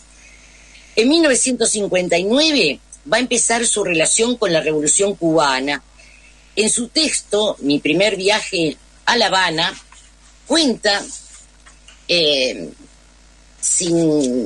digamos, en ese viaje que hizo a Cuba, lo hizo sin tener pasaporte, porque él estaba en la redacción de este diario venezolano, y llegó un agente cubano que lo invitaba a viajar a la isla ese mismo día a periodistas de este lugar, y él aceptó. Relata que se olvidó de llevar el pasaporte, pero el pasaporte no hizo falta, y dice, o cuenta mejor dicho, Gabriel García Márquez, que el agente venezolano de inmigración, más cubanista que cubano, me pidió cualquier documento de identificación que llevara encima, y el único papel que encontré en los bolsillos fue un recibo de lavandería. Bueno, aquel viaje en realidad formaba parte de la denominada Operación Verdad, una masiva conferencia de prensa convocada por Fidel en enero de 1959 en La Habana, con el fin de enfrentar la campaña estadounidense contra la naciente Revolución Cubana. Confluyeron allí cerca de 400 periodistas de Estados Unidos y de América Latina, y 5 meses más tarde, Ernesto Che Guevara y Fidel Castro fundaron la agencia informativa latinoamericana Prensa Latina, con profesionales de la comunicación del área, entre ellos 2 argentinos, Jorge Massetti y Rodolfo Walsh. Gabo recordaría después el día 31 de diciembre de 1958, cuando regresaba con su esposa de una fiesta, la fiesta de fin de año, a eso de las 3 de la mañana, el ascensor de su casa estaba averiado. Y entonces ambos, que habían bebido un poco porque se trataba de las fiestas, se sentaban a recobrar fuerzas en cada descanso mientras subían las escaleras hasta el 6º piso donde vivían. Cuando por fin abrieron la puerta de su departamento, empezaron a oír ruidos, ¿no? Gritos de las personas, bocinazos de los automóviles, sonaban las campanas de las iglesias, las sirenas de la fábrica. Y entonces pensaron que otra revolución se había producido en Venezuela. Pero como no tenían radio y no podían verificar esto que pensaban, decidieron volver a bajar los 6 pisos para enterarse qué era lo que estaba ocurriendo. Y allí la portera, una mujer portuguesa, le dijo que no se trataba de Venezuela. Y con mucha alegría le contó: Batista había caído en Cuba. Bueno, cuando estuvo en Cuba, entonces el Gabo integró Prensa Latina y también se relacionó con Casa de las Américas, donde había un uruguayo, el crítico Ángel Rama, que difundió varios artículos sobre la literatura de García Márquez. Y fue invitado entonces a colaborar con la revista de esa institución, incluso en algún momento fue también invitado para ser jurado de Casa de las Américas. Bueno, resulta interesante comentar también, ¿no?, que la primera edición de 100 años de soledad, la obra cumbre de García Márquez, la hizo una editorial argentina, sudamericana, de Buenos Aires, porque él había presentado esto en otra editorial y no le habían contestado favorablemente. Bueno, la segunda edición se realizó en Cuba, precisamente. Bueno, en 1960 vivió 6 meses en Cuba y al año siguiente fue trasladado a Nueva York para hacer la corresponsalía de Prensa Latina en ese país. Desde su llegada a Nueva York en 1961 y hasta muchos años después, hasta 1985 en realidad, el FBI lo mantuvo bajo vigilancia según los documentos desclasificados. Fue el propio director del organismo, Edgar Hoover, quien dio la orden de abrirle un expediente con información confidencial. En Estados Unidos, Gabo tuvo además graves problemas con esos exiliados cubanos de Miami y se radicó entonces en México. El gobierno norteamericano le va a denegar después el visado de entrada porque, según las autoridades, García Márquez estaba afiliado al Partido Comunista. En 1971, cuando recibe un premio de la Universidad de Columbia, que le dio el título de doctor honoris causa, el escritor va a recibir un visado, pero que era un visado condicionado. Y recién fue durante el gobierno de Clinton, en la presidencia de Clinton, que se levantó el veto de entrada al colombiano. Bueno, su novela más famosa, 100 años de soledad, nació después que trabajara 8 y más horas al día frente a la máquina de escribir durante 18 meses seguidos.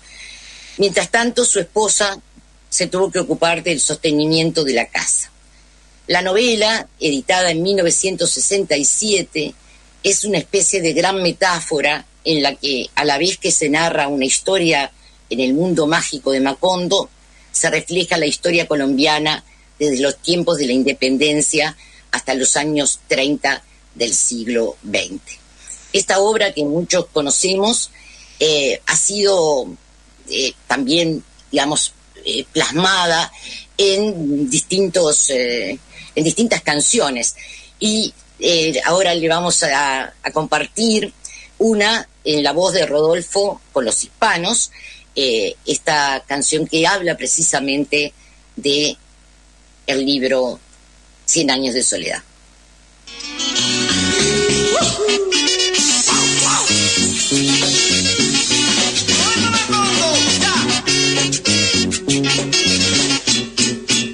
Los 100 años de Macondo sueñan en el aire, y los años de Gabriel Trompeta lo anuncian. Encadenado Macondo sueña don José Arcadio, y ante la vida pasa siendo remolinos de recuerdo. La tristeza de Aureliano, el 4, la belleza de Remedios, violines, las pasiones de Amaranda, guitarras, el embrujo de Milciades, oboe, Úrsula, 100 años, soledad Macondo, Úrsula, 100 años, soledad Macondo. Eres epopeya del pueblo olvidado, forjado en 100 años de amor esa historia. Eres epopeya del pueblo olvidado, forjado en 100 años de amor esa historia. Me imagino y vuelvo a vivir en mi memoria quemada el sol. Mariposas amarillas, Mauricio Babilonia. Mariposas amarillas que vuelan liberadas. Mariposas amarillas, Mauricio Babilonia. Mariposas amarillas que vuelan liberadas. ¡Ay!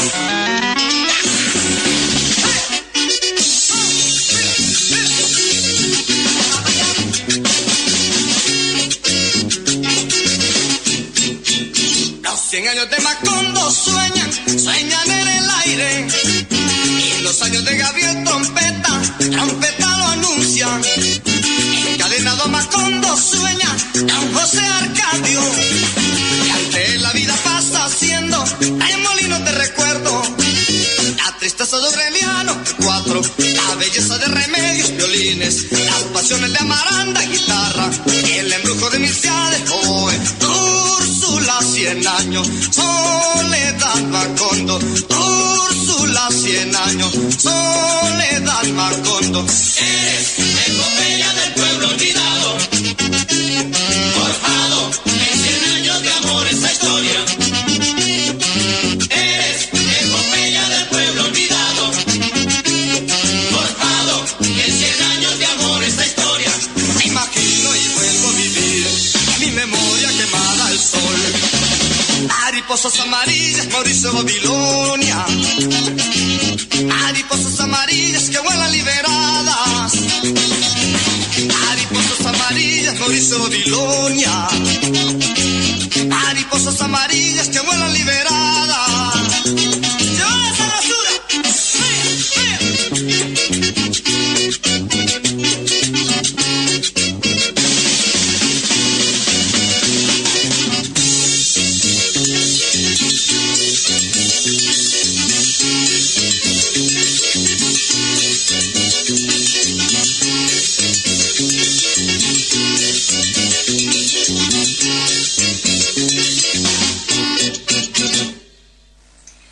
Bueno, escuchábamos este hermoso vallenato y bueno, y podríamos decir que García Márquez tuvo un enorme compromiso con la izquierda, y esto se refleja, por ejemplo, en el relato que hace de las bananeras, en el libro de 100 años de soledad, que hace alusión en realidad a la matanza de huelguistas que realizó la United Fruit allá por 1928.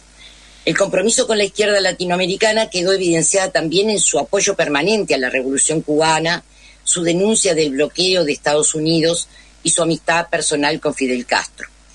Regresó a Cuba en 1975, cuando ya la crítica y el público lo había consagrado, y recorrió el territorio escribiendo 3 crónicas que llamó Cuba de cabo a rabo, y a la vez reconoció: soy amigo de Fidel y no soy enemigo de la revolución. Eso es todo.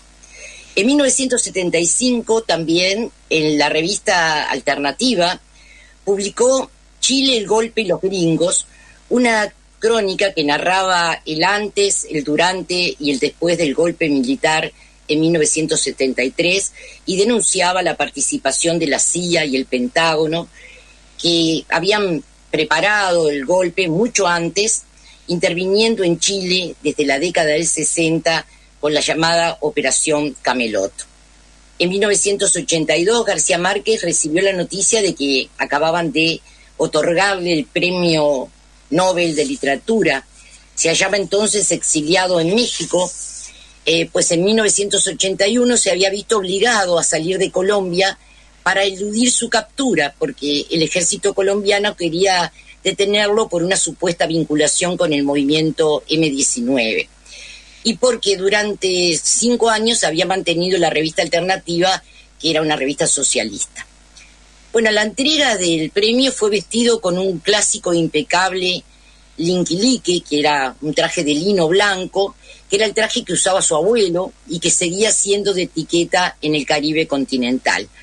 Y realizó un discurso bajo el nombre de la soledad de América Latina, donde denunció la falta de atención de las superpotencias hacia el continente y también planteó que era necesario cambiar la mirada con que se veía América Latina por una nueva, convencido desde siempre de que el subdesarrollo afectaba a todos los elementos de la vida latinoamericana y que los escritores de esta parte del mundo debían estar comprometidos con la realidad social total.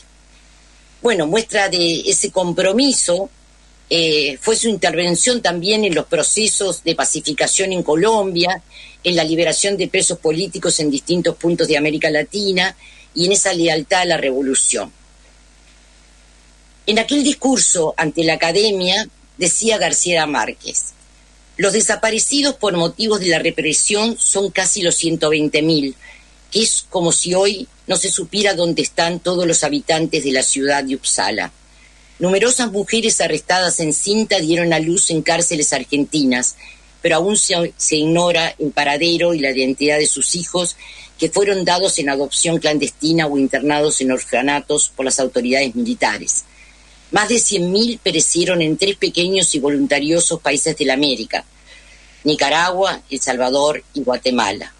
De Chile, país de tradiciones hospitalarias, ha huido 1 millón de personas, el 10% de su población. El Uruguay, una nación minúscula de 2,5 millones de habitantes, que se consideraba el país más civilizado del continente, ha perdido en el destierro a 1 de cada 5 ciudadanos. El país que se pudiera hacer con todos los exiliados y emigrados forzosos de América Latina tendría una población más numerosa que Noruega.